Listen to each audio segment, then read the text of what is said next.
Iti Renengler One Assembly ke pakai beten anamol ni awni komsnang wino ini bijan di Kursanen Home Crusade ke sauki mangti nauso kerana big noga nekun hunsong kairil anungsu ke pakai beten awni takai program nama apulata ananemroi Imong makten kakanam ronin anong su nipuy ngay nasong thang mani na ngay pengan ke thata sinin lapna ke nei tirang kon hi ke krusya hi kanam sel punin kanam roiro anong ronin nasong thang mukong lom kun kom ke pastor kanang matu sinin nang hangsang nang je nang marulum ninay ngay akan ngrilin ini ngai hilap na ke thata singin ke kencong ril lon ini hi dim kan ngalim ke tirang kon nang makanar sel puiro oke poke bathan ke jon kan ke mlan maton tang thei kalanai dong kan khom ner thale pengang kanam royang to siknin kinar tan mi ke pmosi sur mingin ke u amen. Orang Presiden Dikon Zaidik Pacungkan Lomjong Tehil. Oni betul bertaman nin. Ekol thalatam kah le mutakna ekol deng kartam kakantaha betul naina ruin. Zol tetap kemana? Kusoi program sadin kan tunjura emang hitasik nin. Luk zai para oma matasik nin peng. Rejong rilin jong macai dalam hau ni kon patan jong ha rangai tasik nin rathok na anayati omni gan patan jong ena mabung perang mihi gorai pastor circle in charge pastor ai chopa achanga zomi pamlo min je nun zura sadin gan marang tasik nin iwa itun zo kecungkan melana negeda sedimkan rireng tasing nile edikom sedimkan erengai tireng tasing nil jong macai belam kosan dipuile kehe ahoy kip kengai nang nakiu acang pastor speaker samna nayeti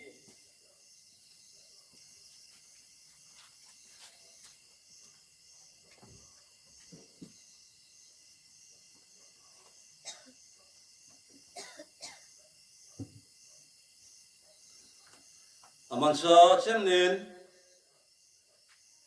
epumo ay magal Jisu Kristar mingnin awni bisanandi ko churai ngai le hi rahong ahoy kip ka munung tak le jibai nana kebuka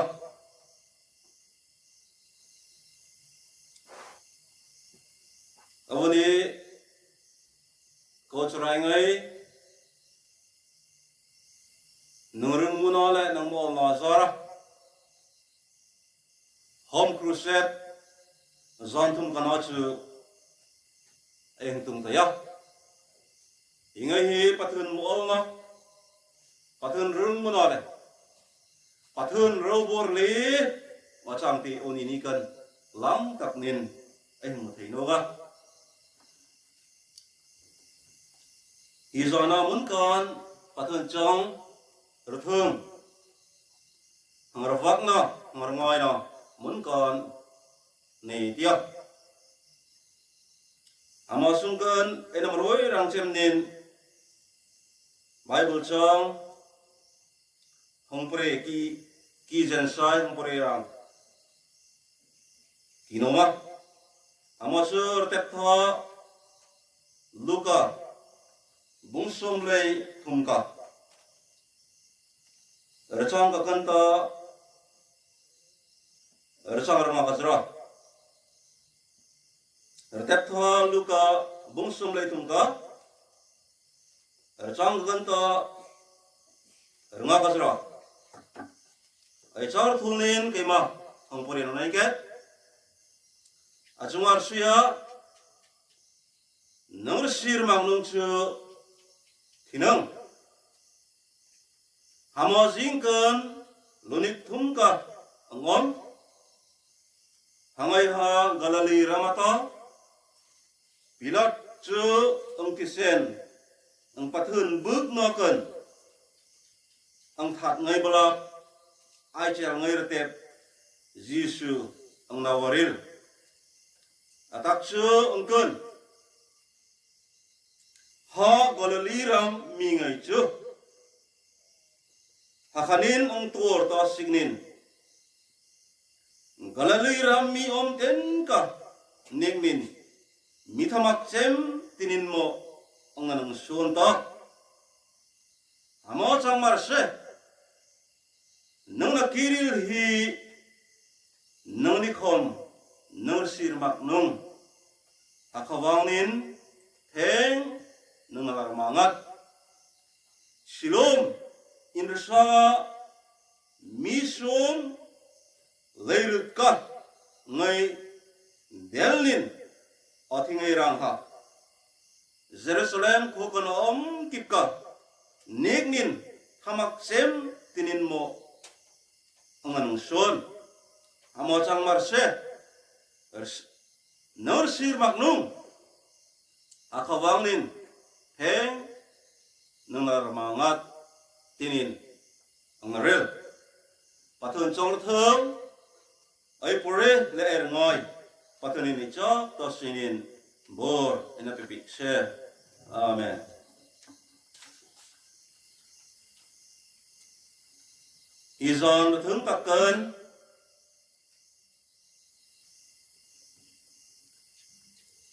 amsin patun chong kan ta anh puria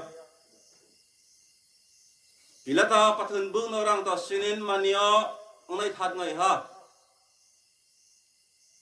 dikmak chem le thamak chem ngai mo nganang son silom in the song ngai del ngai mil song ngai rut ka ang ngai thi ngai khom sanam Jerusalem kon om kip kanek din ang thamak mo to tinin Jesus Christa ang narila oni ni kan hi khomol athirthi hi khomol razautang ai en nong ai erdon nong erngoi nong mulung chukur pakna China khumrahalna salna hiri corona virus to sinin oni khomol rkhol matang matam tokka aina hamboma oni nikan pathuna khummi ngai pathun ring obuk mi ngai akon anina ania zon arlon sin ngai bungai nin chongam sai sin ngai hi zokan hi tumulong kan tam tokka temani ji khom rawakna kang minaya ithrang mo ingai hi pathun minang mitung ito signin mo to ikhmo kan ri ai om hama ang sok ikhmo rzir pui mo ta anong chu pathun phal no nenin soitan po hiri ayong soy mo ta mo mala Jesus Christo ahong na rang to sinin mo hiri ikhomol kan ang mileng ta oni ni kan akhum mi ngai nun kan khoisan arthang na tam tokka omat itorang mo oni ni kan hiri ai en nung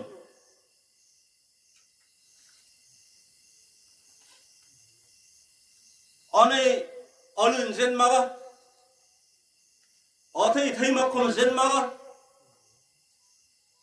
ram nei ram rung zen maga apang otha apang thamak ari otha ari thamak amo zen mak hi kumol kan manianin airil zomak ai jet zomak zot ai hoi zomak zot sal nangai tur nangai resut nangai hi ida sinin mohong ti oni ni kan ring tu ngai nun kan với tấm tục cả ở thang lo ông xin à thì rồi lại tập hi và thứ là cần mong tập thì ngay không ổn tất cả ở chẳng à amai tu nung history ngay en nung và thân trong ngay en nung haloi haloi Christian missionary tam tuk kangai ang rasul na sring omlo zel nang khuma ating sanu ram songeng nang mi aya ating sang nung nang hala thina tam tuk ka ang tora akhumi thatak thatak ngai kum sunang bab sering nelo katawan hi hino chisayom hi ang tol ti hi eng mu ya oni ni kan hir khola zokan akhanin tak mi mo ring tu ngai ai zo ai mangte zar zar re rhoye ya kelso hi ở kholar kor kan pathun rang noi no pathun le ở tu no zongai anei mi khom amai tia kel su hir khola kan hir deng na kan hi ri kon hi pathun le rlak ni no mi khom zo tam tok ka amang mi khom amai ti rwak na ingnia amai tenang hi zukan yatun khomol kan aina mir khola kan hi kumulung sungkan khatka ai ngarwa kumulung sungkan hi tharo hi chong hi ai bit cho khomol thaina singna khomol ramone one le orung athia sing chengai khom hi ri kan ta hi zok thei mangaya hina kan ai harang long chem khat ka chu hi khomo tharo hi atun zemi le ai mu thei mak khomo tharo ai rangat no sung doi no amir so thei ja koi mak hi tinin hi zo tak kan rvak no kami ne pathun kan chang lo chu mi ararat pangai ari otha pangai sumpon ane pangai i tho thei mangai ai dik chau ni kan hidun kerngik na hidun kedam no hi kai mak i tho thei za ka kan i amak ti oni ni kan ami det mi iri kerwala kan kang supega pathen chong kan ta pathen zoba nun kan ta khom hangrawak na ti na ya zoba na yen noi hoya zoba hi pathen mokan mania tha mania dik Rasiel koima ani ane puya sana ta singin chong ma sai sin mi a chang ti ha pathen chong kan hi ai hung muya amai dino mang chang ai hoya ikarin ding mun hei takkan zoi por takkan angom na sungkan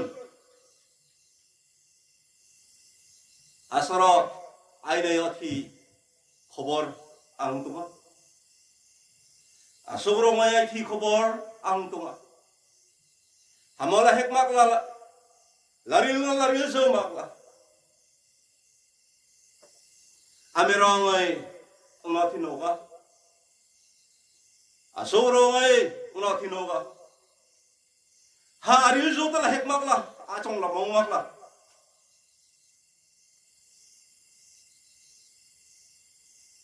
making kang ngai le kanong su asoro dam to kangai re atikosa osal hamoring kom latek mak hang realizing zingan nanong ngai le sugro ngai kom ona thizauta sopingoi Oni ni kan hi sabarun kan ta khom ai mutaya pathano khum ngai hi khomo tharo kan zaba khom hi rangat mak ti hi lang kaklinar bo ana pui snao ang nasa atharo khomon kan ai mu thai zat kip ka sarat ngai merang ngai adang ngai osala amai tu nong hi chong hi kai thu pe hing ta sung re ngar thawai zo kan sap zo kan adang osona omak zo kan kom sunang zoba su amati zoba bungka sang sum ne khat kan en nong ai mutaya pathen kai pe pathen alok nok ta hirwak hi kan to mo hongai u ti hirwak no tinia hirwak ai hong no chu pathen hirwak no koi ti zoba sadim kon mo ya salo ding mun kan kom snang kholo ding mun kan kom snang pathen mo sorna nun se gai nei te hi achop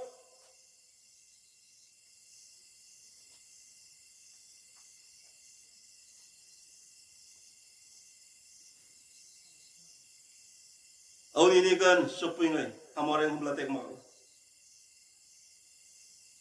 atharo nei ngai sal anun no ala omla athuna jibala jokpe atak sala jokpe ari ala thala imai teno ari avun alu sip kanta apai puinu zra pons re arbain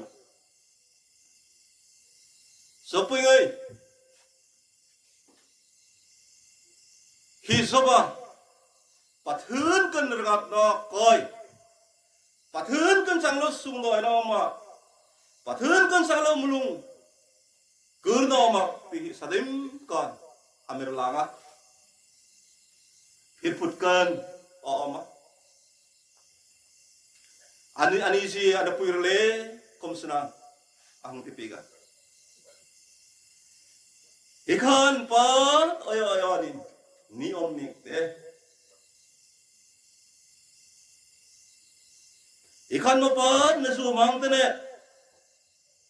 pathun misit bay hitaro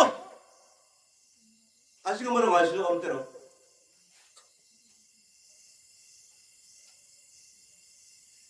nisin pui ha inmirle pathunang lewang to sinin pathun nung kirang to sinin amaren na kan kong zobacho o pathun kan ta thar tho iman ngai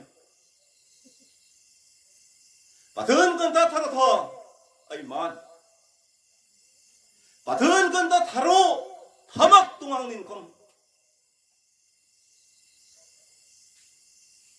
ai na phal na ni mia pathun kan ta tharo thamak kom man na mani moya tinim hi angrila oni ni kan hi coronavirus to sinin amsin kita konin mulung ke thang tam tokka oma tam tokka chuti ai pathun ki kon hi coronavirus kai ton thina ni adik imai tinung hi zoba pathun kan air ngat pathun robo kan air ngat hi oni ni kan o zoba oni ni kan shopping ai pathun robo na kan hi zoba ko hi ar ngat mi ai sang terang kan ta sinin ai mulung arthok na neti la kai oi pe ai mol som nin la oma oni ni kan mani ai sang na kan ravak na ar khol na ai na hang del ti sungreng na thawai na sal na ai na hang den ti pathun songganin ikhanati pathun munira ravak ma ro vok na yang na no song tu mangai zutin portin nirang na no ang ruoy na hekma ai ni ngai te maniang ai te himone ai no o pathun mol na mazani ko me ngai ta ya azik pui ding mum thakan enes athar sum dang ngai ni ai na lung no oni ni kan hi la kan ta hi eng mu ta ya pathun kan sang lo ngat na koi sung doi na koi abang mak pi oni zaba nun kan ta kon sadim kan eng mu ta ya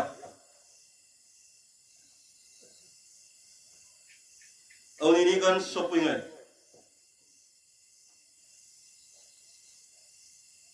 kecunga zegom tung se zegom tung mar se pathun uati mak nong kecunga tung thei mak zabadun kan ai ki nong ai en nong ai ramut soitan po mathim nin ngan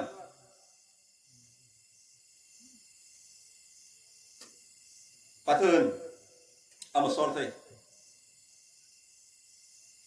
hina ding mun kan omnen pathun amasor thai ti hoya hano ni kan pathun nei nin pathun to ai sang ato ki chang ti ruhoi na ni no hamato ni kan ai lung chem acham ertep khat ka laril ketla army ngti Joseph Wolf imani juda mi achanga hazar ka zakuk ka hazar ka rezalut ka somali ka khatgan muslim Bukhara Ramkan Zelina pathun ai kum to signin ang mana hamamana artek khoma hoya ha Bukhara zel kan ha missionary lunika nauti pale tangwal ang nang mana khanung su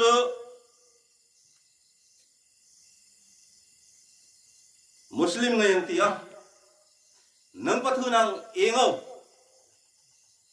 Allah hi alun Muhammad hi zolnai ropuy ochang tiraw kanung su zel kan to soknam hino kan to zok nang ang nang tipega sipai ngai amai tenung ha missionary Luka chu pathunang ing thai maga alu ang tan pe anong cho sampui tangwal Luka chu pathunang ing ta Allah alun Mohammed Zonley ulun o chang tiang ponga zel kanta azok ha khobor ngai re ahoya I Joseph Wolfe asimona nagra simona nangma oti khobor tiha lang taknin hi khobor ngai ahoya imay dino atok pumasya kanung suko baingan hi Bukhara Muslim ram khatakan ang hayman to wang anong su hirang to sinin re upaya ang to zel suam loy Bible aleka chonga machaya Bible prayer hamo zau kalachu zel adawar arhong rahong ahoya hazir dawar tanga ennong nigdang ay musinsay nigdang ay hoisinsay apaweng ek akunteng akumwasi ek Musulman ohonga mirsin jara naita kanong su ha achampui ha atar uk miha zela walut miha Joseph Wolfgang Aupan miha amatepe hinakan to zok thayang le dam thaina lampui khat kan ril ke kachampui ni jang ka siknin Namalal Jesus Krista ni buk sinang masjidlah Allah hi alun Muhammad hi zonlei tenin mupongro kanong su damnin sungner kanong su Joseph Wolfe patun kan amulung akumna arangata kapathunan te khin musit ke kapathunan te khin mumute ke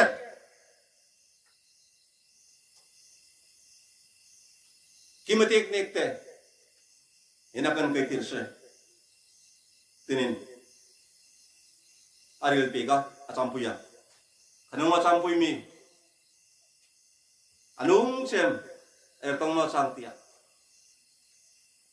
Joseph nalampui zen hi hino nganta adam kel namzok te amnani nizi surang sit nang matik nang England ram na kirti kan ram na kirti ka ji surang siwabuk no go amay dinong na dam narang ta sinin hi zelkan ji surang masiro ingawat amay dinong kacampuy mo ka sang thay nani kapathunang masjid thay nani tinin atapik nung kabayangan ang ratay kanong hirang to sinin Joseph Wolfe su amulungkan ayar thoka amay dinong khat ka ay chiom ay chichu nek kin khat mana nek kai himang kai khayang kai na piga tinin ha chino oneya low khat kar kola amadi taiti painkiller arak ta ar kola hama asok khom ang him ang ron ngai ha tor zonin thirang ta sinin low alaga sarang atia Amai tinu serangat itu takkan ha. Satai koi ba. Patun kena macam macai. Aku punya. Hizil sungkan. Kini ampui tahu singin. Nekun. Hercong kami itu. Kalau orang mutaknin. Kiin mingai rang. Nemenin. Unda zai lah. Lalpa.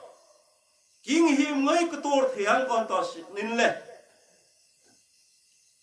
Natak to signin. Keti thiang kontos signin. Nemenin. Kai changro. Tinin mulung natak nin sama macaya. Anong so sama macaya jauh kalai aman ati jauh kalai. Zel amrak ngai. Zel do warang miro hal nok to ya. Oh tunde thi takeri. Adang mulung asanai. Nei khai ma. Amai tinu ha zel hong. Dwarang mo ngai chamung tipe. Oh phula. Nang ma. Muzok na sangta. Lekha kaiman. Amata sinin. Nathro ngai larang. Rawar kopnang. Sietaro. Oni ni kan chuping ngai. Hir tep kanta. Ai mu thai. Ai hoi thai chu. Pathun hi rengat na kai. Thina ding mun kan omnin khom sungdoi na opik thai pathun. Chuping ngai khum na dik ta. Chu. Jisu arau bonakan arangat ngai tu cha. Sungring nakan khom chang se. Zoi por nakan khom chang se. Rung nakan khom chang se. Ningdong nakan khom chang se. Aina sa jukan khom chang se. Ri sutak ni neong nakan khom chang se. Pathun robokan je arangat mi. Chu. Oni ni kan hinakan Thompson Joseph Wolf Isaac Conin. Pathun robokan ay cuma je tungse hanakan erngak penung. Hi hinakan kom senang sungdoi na zai par na erkip om tihi. Oni ni kan pathun chongkan ta ay mutai. Korin thon ni ka bumuli ka chang somlerit ko na mati. Tirko pora. Hi khomong tharo. Ai midle ai mu thei kon hol. Aranga mano. Midle ai mu thei mak ngai khom. And ro. Tinin hi tirko pora. Atia.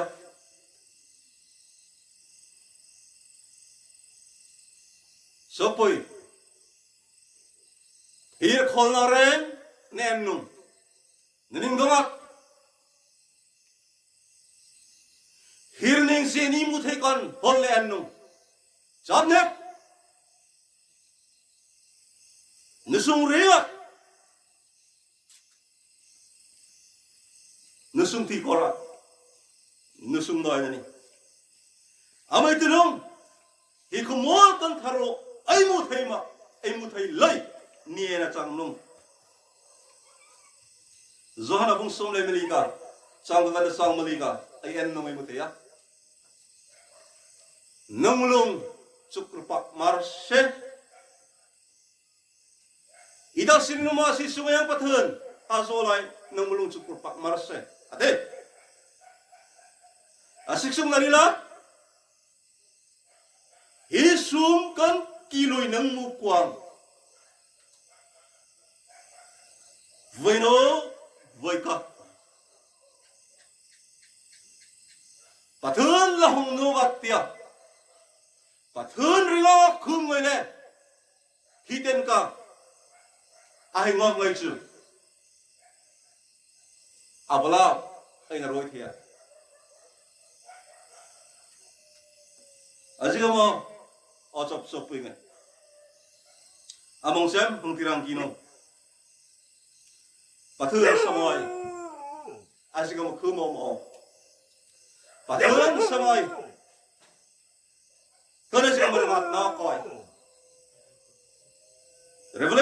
som ni khat ka ar chang mali kan ai ti chu nang mir thi tu ngai nang na la hui pek ke hatika thina om nani khoi ning dong nom nani khoi suring na om nani khoi trin pathan nin sung doi na pathan samai ton aina pega oni ni kan khwa er vak nong hi sung doi na kip aina pek the ma ka mun thung le mun hai kan ai lut ti ka chu rakhong la matak na mir thi tu zung na ngai thina ngai kai na ngai sal na ngai om nani khai ai mir thi tu yai zung ngai kom pathen ai la hui pi ga so pi ngai oni ni kan pathen kan chang lo rangat na kai oma ti lang tak nen eng mut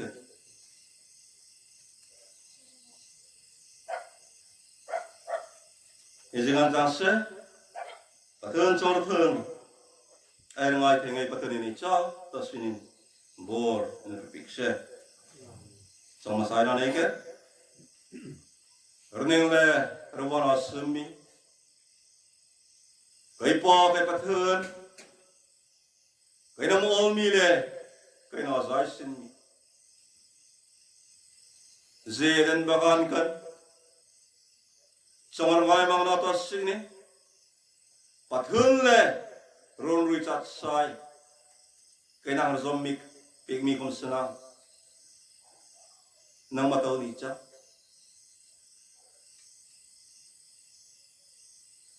national lu kadak dine Calvary cross kan namanin ning de ba